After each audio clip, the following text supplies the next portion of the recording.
Tutorial हमारा environment से related है और बहुत इंपॉर्टेंट चीज़ें यहाँ पे वो बताता है। एनवायरनमेंट एक बहुत बड़ा सेगमेंट है जिसके बारे में हमको बेसिक चीज़ें पता होनी चाहिए। तो एनवायरनमेंट से रिलेटेड बातें हमें बताते हुए दिखता है need for the global plastic treaty. देखिए, ये जो प्लास्टिक वेस्ट है इसको हटाने के लिए हमें विश्व के साथ एक प्लास्टिक संधि की आवश्यकता है। वर्ल्ड मिल के काम करे। देखिए, यहाँ पे प्रॉब्लम दो है। पहली है प्लास्टिक और polythene is a petroleum by product, और जैसे भारत पेट्रोलियम रिफाइन करता है तो उस रिफाइनरी से एसोसिएटेड इंडस्ट्री है और एक बहुत ज़रूरी इंडस्ट्री है। प्लास्टिक का अल्टरनेट क्या है ये हमें नहीं पता। जैसे मान लीजिए हम पेपर बैग लेते हैं, आपने आजकल देखा होगा पेपर स्ट्रॉ आते हैं, ज़्यादा देर कोल्ड ड्रिंक में पड़े रहते हैं तो वो पीने लायक नहीं रहता, फिर वो लुगदी बन जाता है। प्लास्टिक कितने घंटे डाल के घूमते रहो कोई फ़र्क नहीं पड़ता था। तो कहीं ना कहीं प्लास्टिक का यूज अलग था उसको पेपर रिप्लेस नहीं कर सकता। मिल्क है, मिल्क बिना पॉलीथीन के आएगा ही नहीं। या तो ग्लास लाओ, ग्लास एक्सपेंसिव होगा, प्लास्टिक फिर वही आ जाएगा जहां से आप आ रहे हैं। तो आपके पास ऑप्शंस नहीं है। Tin is not a very good option. तो कहीं ना कहीं प्लास्टिक को खत्म करना जरूरी है, पर प्लास्टिक को खत्म करने की नीड है। बट इस नीड को हम कैसे फुलफिल करें without killing the greed of others. जो इंडस्ट्रीज हैं उनका ग्रीड ना खत्म हो। भाई वो लालची हैं, उनको पता है क्या करना है। 170 कंट्रीज के रिप्रेजेंटेटिव जो हैं आज कहाँ है? बुशान में है, जो साउथ कोरिया में है ना। 5th and final round negotiation हो रही है किसके लिए? Treaty on the end of plastic pollution और मरीन पॉल्यूशन के लिए। 2022 से स्टार्ट हुआ था और फाइनल टाइम चल रहा है इसको अंतिम रूप देने के लिए। सोचिए, 2022 से हम कह रहे हैं प्लास्टिक हटाओ प्लास्टिक हटाओ, और 2024 आ गया, अभी तक एक ट्रीटी नहीं फाइनल हुई हमारी। कितना पैसा हमने खर्च कर दिया, कितनी प्लास्टिक की बोतलें इन लोगों को पिला दी, कितनी प्लास्टिक की पैकिंग इन लोगों को खिला दी, और प्लास्टिक वेस्ट नहीं खत्म हुआ। चैलेंज समझिए, यहाँ पे जो वर्ल्ड बोला गया 2022 से 2024 क्यों लग गया? क्योंकि जो प्लास्टिक का सबसे बड़ा यूज़र है वो है यूएसए, वो है चाइना, वो है रशिया, वो है इंडिया, है ना, वो है यूके। अब इन सबको कहाँ ले जाओगे? इसका रिप्लेसमेंट इतना आसान नहीं है ना। अगर आप एक दिन में इसको रिप्लेस कर पाते तो क्या बात थी। Replacement is not possible overnight, इसमें समय लगेगा। तो प्लास्टिक पॉल्यूशन को एंड करने के लिए 2022 से हम लगे हुए। अब हम कोशिश कर रहे हैं क्या करना है, कैसे करना है ना। INC वो setup and task to develop legal binding, ठीक है, इंटर गवर्नमेंटल नेगोशिएटिंग कमेटी की एक ग्लोबल ट्रीटी साइन हो कि प्लास्टिक को हम गवर्न कर सकें और सारे नेशंस इसके लिए काम करें। 2022 में बात हुई थी कि 175 नेशन ने कहा था कि एक लीगल बाइंडिंग एग्रीमेंट बनाते हैं और इसको हर एक व्यक्ति अपने ऊपर लागू करेगा। अब यहाँ पे प्रश्न क्या आता है, आप समझिए। मान लीजिए हमने एक लीगल बाइंडिंग एग्रीमेंट बनाया, अगर उसको कोई तोड़ता है तो क्या, कहाँ जाओगे? International court of justice. इसकी हालत पता है कैसी है? इसकी हालत बिल्कुल ऐसी है कि इसको कोई नहीं सुनता। He is the new Anna Hazare. 2012 के बाद अन्ना हजारे की कोई नहीं सुनता। प्रॉब्लम क्या है कि इसकी कोई सुनता ही नहीं। तो अगर आप इसको बाइंडिंग करना चाहते हैं तो आप एक सीवियर पनिशमेंट लाइए, एक लीगल बाइंडिंग रूल और लॉज लाइए, इनको फॉलो सबको करना पड़े। और ये बहुत बड़ा चैलेंज है, ये आप एक दिन में नहीं कर सकते। आप सोचें कि आज के आज आप प्लास्टिक वेस्ट को रिप्लेस कर देंगे और दुनिया को बहुत सेफ कर लेंगे, नहीं कर पाएंगे। मेरे हाथ में जो है वो भी प्लास्टिक है, मेरे कैमरे पे प्लास्टिक है, मेरे लैपटॉप पे प्लास्टिक है, मेरे बोर्ड पे प्लास्टिक है, आपके कपड़ों में प्लास्टिक है, आपकी बॉडी के अंदर प्लास्टिक है। और बताइए, रोज खाते हैं आप प्लास्टिक। पानी की बोतलें प्लास्टिक है, पानी चला गया तो पानी की बोतलें कौन सी लाएंगे, किस मेटल की बनेंगी? तो प्लास्टिक दो होते हैं, एक होता है यूजेबल, जिसे बोलते हैं वन टाइम यूजेबल प्लास्टिक, होता है रीयूजेबल प्लास्टिक। तो हम रीयूजेबल प्लास्टिक को बैन नहीं कर रहे।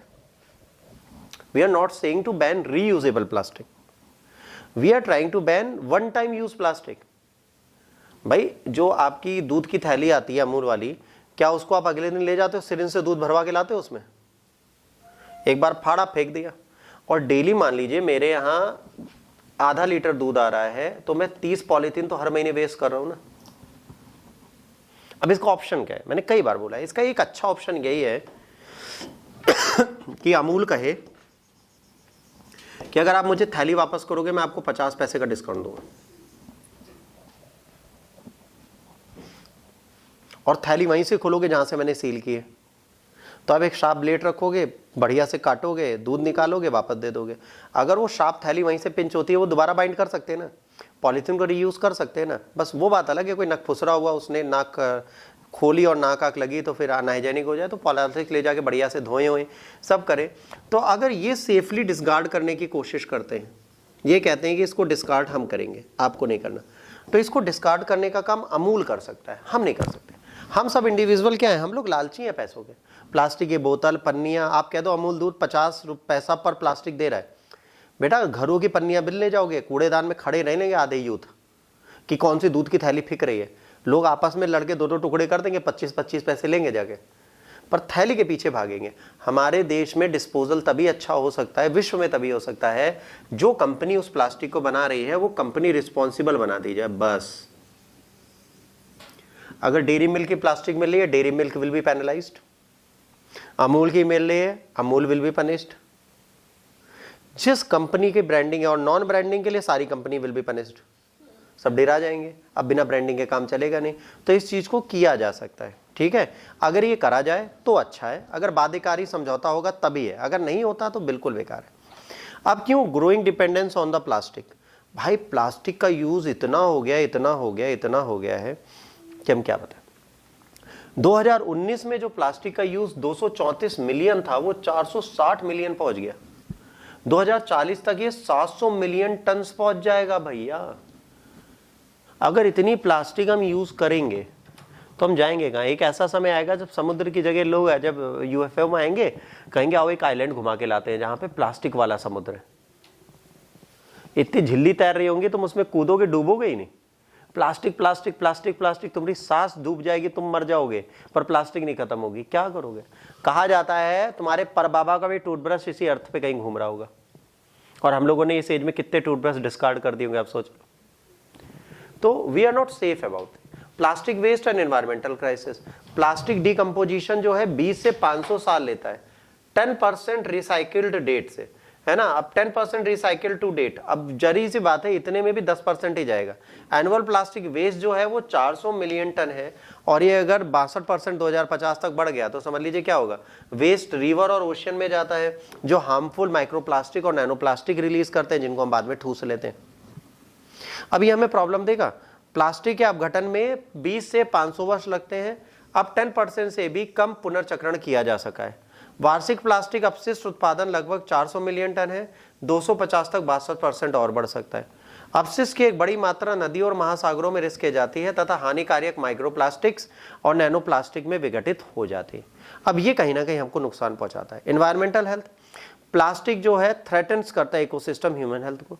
केमिकल जो प्लास्टिक का होता है वो उसमें क्या होता है, एंडोस्रीन डिस्ट्रप्शन करता है, कैंसर देता है, डायबिटीज देता है, रिप्रोडक्टिव डिसऑर्डर देता है, न्यूरो डेवलपमेंट इंपेयरमेंट देता है, marine fresh water terrestrial spices को भी बहुत ज्यादा डिस्ट्रॉय करता है या डैमेज करता है। अभी क्या करता है, देखिए कई सारी गड़बड़ी देता है, पाचन तंत्र खराब करेगा, पारिस्थितिकी तंत्र में जब होता है तो क्या करता है, तंत्रिका संबंधी, प्रजनन संबंधी, मधुमेह आदि गड़बड़ी देता है, समुद्र और मीठे पानी में जो जीव है उनको भी प्रभावित करता है। अब प्लास्टिक की जलवायु परिवर्तन में भूमिका क्या है? अगर ये ग्रीन हाउस गैस का उत्सर्जन करता है तो जाहिर सी बात है इसको बैन करना पड़ेगा अगर इकोलॉजी एनवायरनमेंट बचाना है। 2020 में प्लास्टिक की वजह से वैश्विक उत्सर्जन 3.6% की हिस्सेदारी थी, जो मुख्य रूप से जीवाश्म ईंधन आधारित उत्पादन से हुआ। अगर रुझान जारी रहा तो 2050 तक ये उत्सर्जन 20% और बढ़ जाएगा। प्लास्टिक प्रदूषण में भारत का योगदान, भारत वैश्विक प्लास्टिक प्रदूषण में सबसे बड़ा योगदान करता है, जो 20% उत्सर्जन अकेले कर देता है। नाइजीरिया 3.5 मिलियन टन करता है, इंडोनेशिया 3, चीन 2.5 मिलियन। भारत भाई साहब इतना महान है कि हम क्या बताएं, इन तीनों देशों को मिला दे तो भी हमारी प्लास्टिक बहुत ज्यादा है। अब नेगोशिएशन टेबल क्या है?